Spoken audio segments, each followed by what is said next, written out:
يا مساء السعادة. ازاي بقى نعمل حلويات المولد وننسى اهم صنف القريب لقلبي؟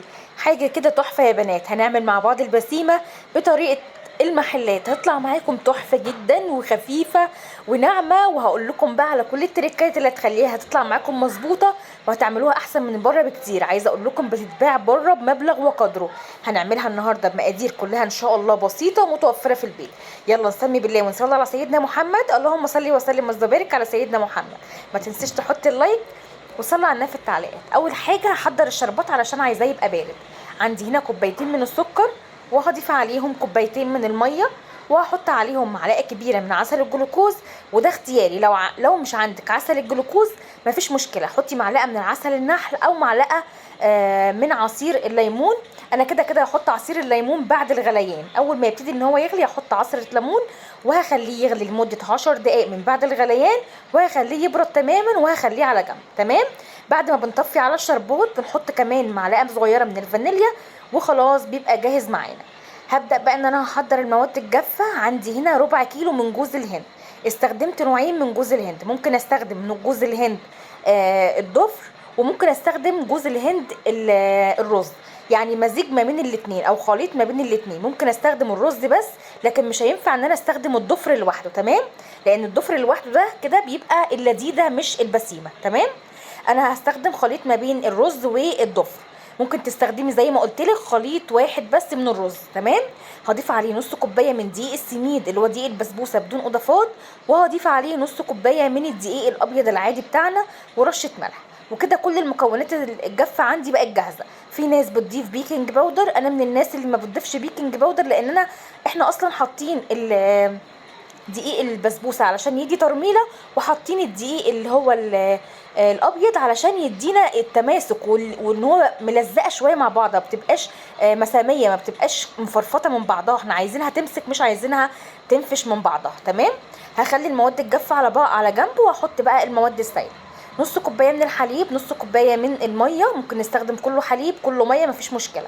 نص كوبايه من السكر، وهضيف عليها بقى نص كوبايه من السمنه او الزبده او السمنه على زبده او خليط ما بينهم مفيش مشكله. يا ريت يفضل يكون الحليب دافي علشان يدوب لي السمنه بتاعتي. لو مش دافي معاكي وعايز تحطيهم في الميكرويف لمده دقيقه بس كده يدفوا معانا مفيش مشكله. كده الخليط السائل بقى جاهز معايا. هبدا ان انا هاخده وهحط كمان عليه باكت واحد من الفانيليا، يعني علشان بس ايه يعزز كده النكهه معانا ويدينا طعم حلو. ممكن نحط ميه ورد، ميه زهر، زي ما احنا عايزين. يعني الحاجات دي بتبقى حلوه جدا في الحلويات. تمام. هبدا بقى ان انا هاخد المواد الجافه واحطها على المواد السائله وهخلطهم كويس جدا مع بعض. لو لاحظتي ان الخليط عندك خفيف شويه او تقيل شويه التزمي بس بالمقادير. ان شاء الله المكونات مظبوطه جدا جدا بالشعره.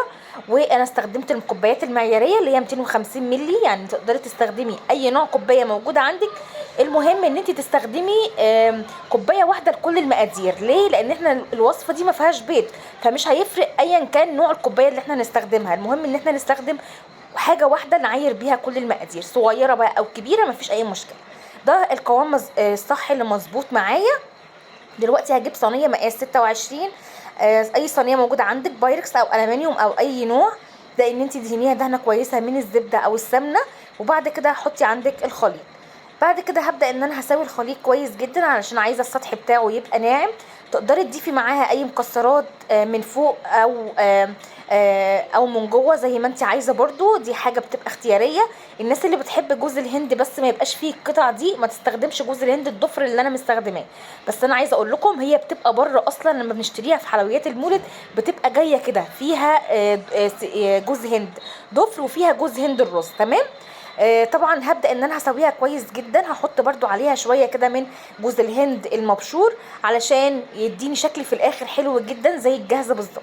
زي ما قلت لك تقدري تضيفي مكسرات وتستغني عن جوز الهند كمان من فوق الوش مفيش اي مشكله خالص. هنيجي بقى للتسويه. الفرن عندي سخن من اول ما ابتدي في الوصفه بتاعتي. بدخلها في الرف الوسطاني على درجه حراره 180. بتاخد حوالي من 30 ل 35 دقيقه على حسب نوع الفرن بتاعك. اول ما تبتدي ان هي تلون من الجناب، لو ما اخدتش لون من فوق ولونت من الجناب، يبقى نولع الشوايه فورا. هنطفي من تحت ونولع الشوايه لحد ما تاخد لون. انا بحبها واخده لون زياده كده ومتحرمشه، علشان بيبقى طعمها احلى بكتير من اللي هي بتبقى لونها ابيض شويه. كمان هي لما لونها لما بتبرد شويه لونها بيفتح كمان معانا شويه، علشان كده انا مدياها لون زياده. طبعا بقى بتطلع من الفرن بتكون سخنه جدا، بروح مشرباها الشربات وهو الشربات بيبقى بارد. بالمناسبه الشربات ده انا كنت مضاعفه كميته علشان هعمل بيه كمان الشكلمه في نفس اليوم كنت عاملاها. فانا عايزه اقول لكم لو انتوا هتعملوا بس البسيمه، استخدمي كوبايه واحده من السكر وكوبايه واحده من الميه ومعلقه من عسل الجلوكوز وعصره ليمون وفانيليا. تمام. ضروري جدا يا بنات الشربات يكون بارد والبسيمه تكون سخنه.